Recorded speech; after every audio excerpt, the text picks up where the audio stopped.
Hey everyone, welcome back to another edition, a super summer edition of Super Prime UK with your MJ Group Super Prime Valuation Specialist, myself, Rob Cohen. Myself, James Wild. Hope you're all well. Some of you will be on holiday, hopefully listening to the podcast, watching on YouTube, catching up whilst you're strolling down the beach or listening beside that pool as we update you on everything related to property, intel, data, lending, finance and general economy as we plough through August and all of the turbulence and uncertainty and volatility that we're seeing here in the UK across the marketplaces. James, football season started. It's been good for a few, hasn't been good for others. United have started with a bang. What are your thoughts there, James? Yeah, I mean, absolutely disastrous start for Manchester United. One that, the worst start in the Premier League and worst start since 100 years or so, I think it is. So two teams, 100% record, Rob. Your team, obviously, Arsenal, Manchester City, probably title favourites there. Liverpool, bit of a stuttering start, a couple of draws, which they've had. Obviously, their sort of new signing sent off at the start of the week. Three teams that win, obviously, so far. Obviously, Manchester United bottom, goal difference, West Ham, Everton.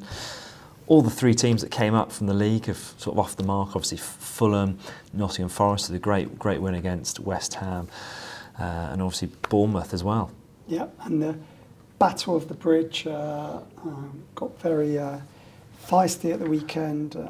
Chelsea-Tottenham. Awfully heated. We haven't seen an incident like that since probably Alan Pardew and Arsene Wenger a few years back. I mean, that's probably the most heated we've seen on the touchline. But obviously, Chelsea a little bit robbed of the win, I thought. Yeah, I think tough to take.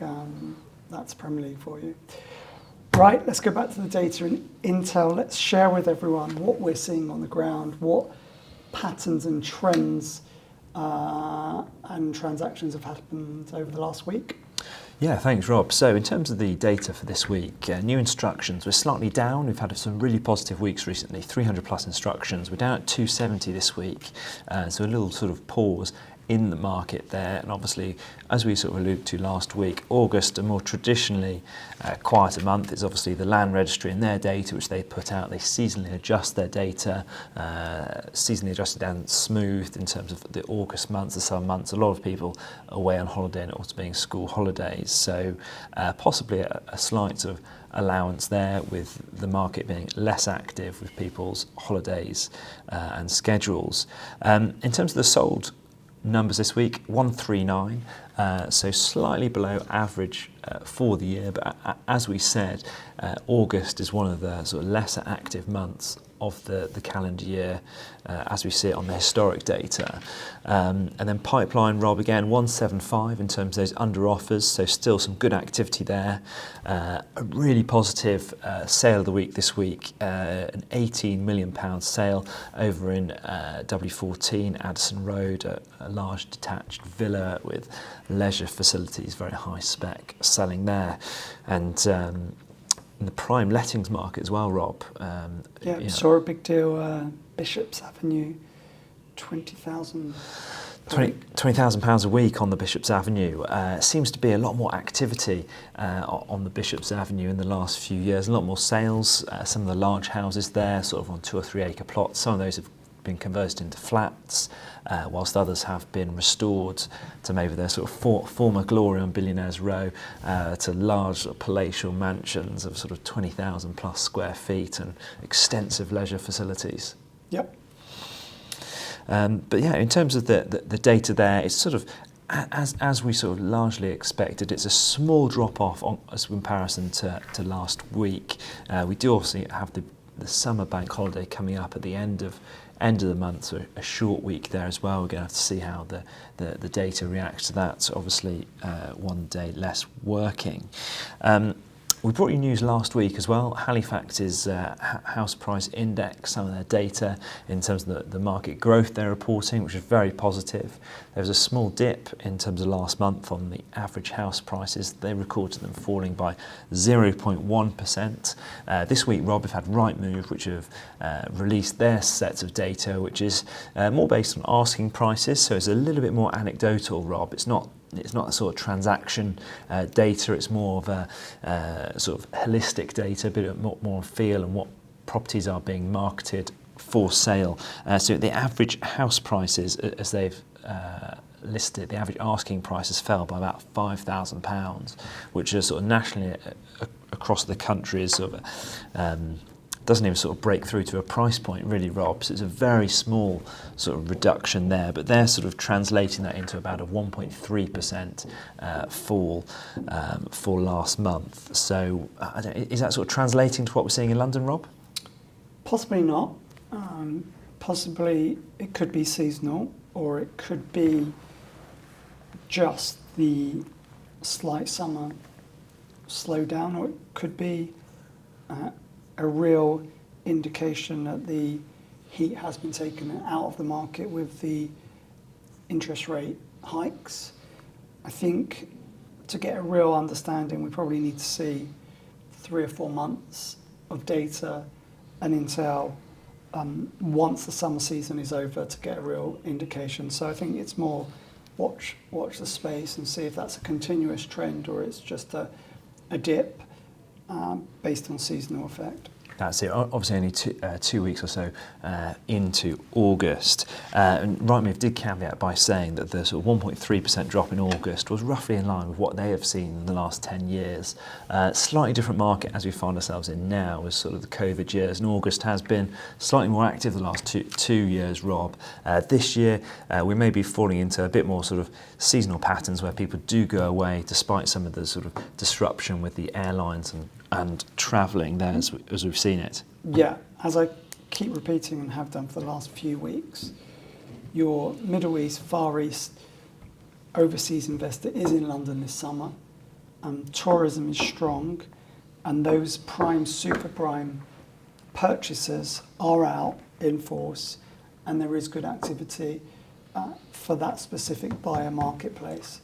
So I think that's a key change in the summer of 22 that we haven't seen since the summer of 2019.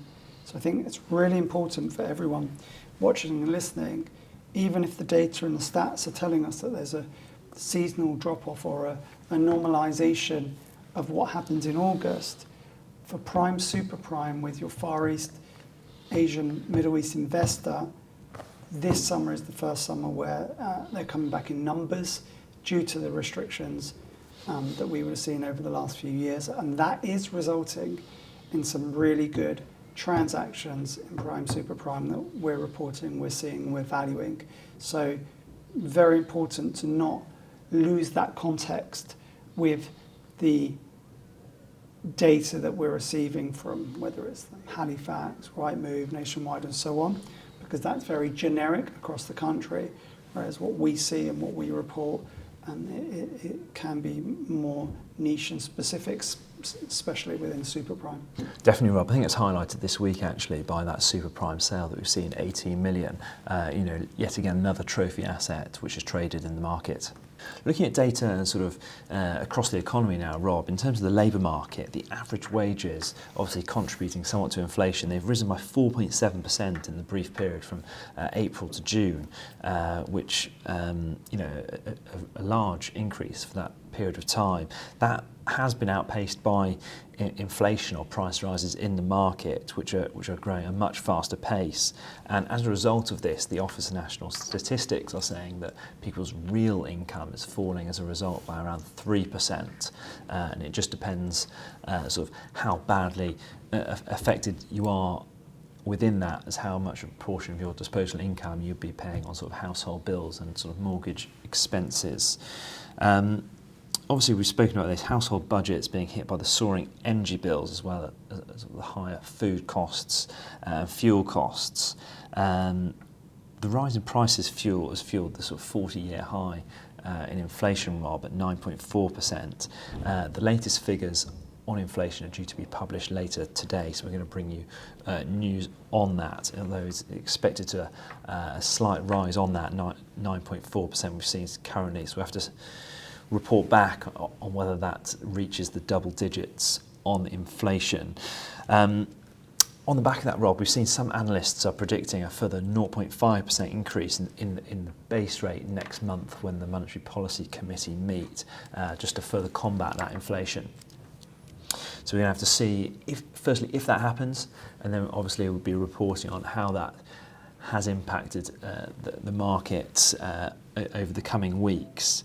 The Office of National Statistics has stated that the gap between the pay growth and inflation is biggest since their records of about 20 years ago. So again, we're going to have to monitor that and how inflation is unreflective to the average wages, whilst also having a look, Rob, at those unemployment rates, which do seem steady at present. Yeah, I'd just like to say that data set really isn't a large enough time span to have a true reflection on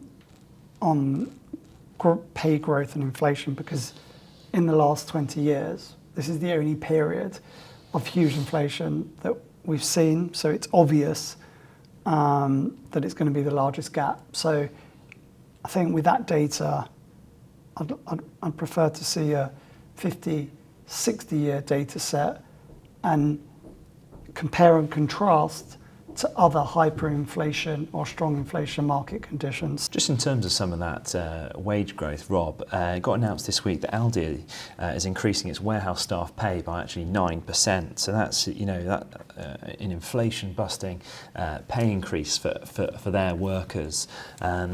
They're obviously under pressure in terms of the labour market and recruitment, and looking obviously to sort of steal a march on some of their competitors and making sure all their sort of job vacancies and they're fully staffed. Yeah, it's good news, positive, more of the same. Very positive there, and obviously Aldi and some of the other budget supermarkets obviously performing very well in this market to actually facilitate them offering that 9% pay increase. Just a bit of interesting news in terms of the mortgage market. A new lender has been granted a licence by the UK finance regulators to offer mortgages with fixed rates of up to 50 years, almost your sort of full working life, Rob. Staggering. It's sort of aimed at creating a bit more certainty and security for borrowers amongst the soaring inflation. Yeah, I'm pretty familiar with this long life-term product created back in the day by our friends in Santander. Very much an overseas product where they have 40, 50-year mortgages. And we have talked about it on the show previously. I think it's an opportunity to try and help and facilitate new entrants into the market and spread those costs over a longer period of time. Yeah, it's an interesting one, Rob, because obviously I'm not sure how it's quite going to work if someone sort of moves house and what the exit fees are. I know across Europe there's slightly different deals, so you can sort of take over someone else's mortgage if you sort of move house or take the mortgage with you. It's a slightly different sort of nuances there as compared to the UK market. So we're going to have to see how that will work in practice, but obviously a very interesting product, and obviously increasing the mortgage term of what are currently sort of available in the market. That sort of 35-year term is the more popular.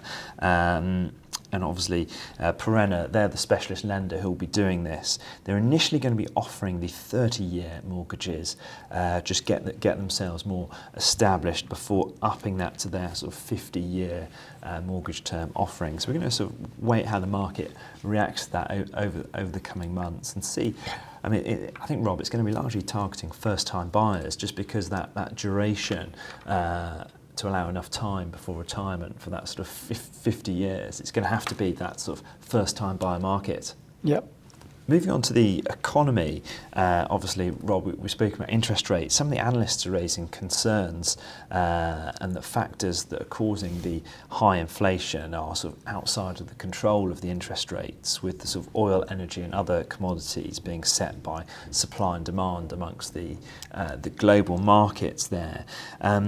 The Bank of England might be hoping to raise its interest rates to assist in the offsetting those commodity prices, which are generally set in US dollars. But as the UK is faltering, partly due to some of these interest rate rises, possibly, Rob, as well, coupled with inflation, we're likely to fall into a recession by the end of the year and possibly a period of time after, which could be compounded further if the UK's foreign exchange and pound weakens anymore against the US dollar and also the euro. Also, Rob, the US and the EU, they're raising their interest rates, so the UK interest rates would have to be increased further or at a sort of a faster rate than what they're doing in Europe for us to gain any sort of advantageous exchange rate there, and to stop ourselves sort of falling away in terms of that forex market. Yeah, I mean, the combination of those factors and the current economic climate with the global market conditions could have some kind of detrimental effect on the UK, depending on what the Bank of England do with the interest rates. They're obviously concerned that the pound will be further devalued against the dollar and the euro, which wouldn't be good. Hence one of the reasons why we are expecting further interest rate increases. At the same time, that's at the expense of the UK economy, because it's obviously taken the heat out of purchasing power and borrowing, and somehow they've got to find the right balance. I think it's going to be the challenge of the final quarter of 2022, and it's going to be a key player in how the economy plays out in the rest of this year. Definitely, and obviously sort of housing, the property market, the construction sector has such a big input in terms of the UK's GDP. That's going to be a crucial indicator over the coming quarters on how that sector is performing relative to the overall GDP of the UK. Brilliant, James. Great update this week, great data, great news. There's so much happening in the market. The volatility and uncertainty that we're seeing on a weekly basis is unprecedented, not seen before. And we're just here to share with you all of our knowledge, experience, all of the data and intel, market transactions and activity that we're seeing every week, because there is so much happening, and both at a macro and micro level, both with global economies and with the UK economy, things are moving so fast, and we're doing everything we can to share that with you. So stay with us, stick with us. It's going to be a bumpy ride for the rest of 2022. There are many challenges ahead, and we will walk and talk you through that journey as we see it from a property perspective, from a lending perspective here in the UK, especially with super prime UK property activity. So thank you for sticking with us. Thank you for your great numbers.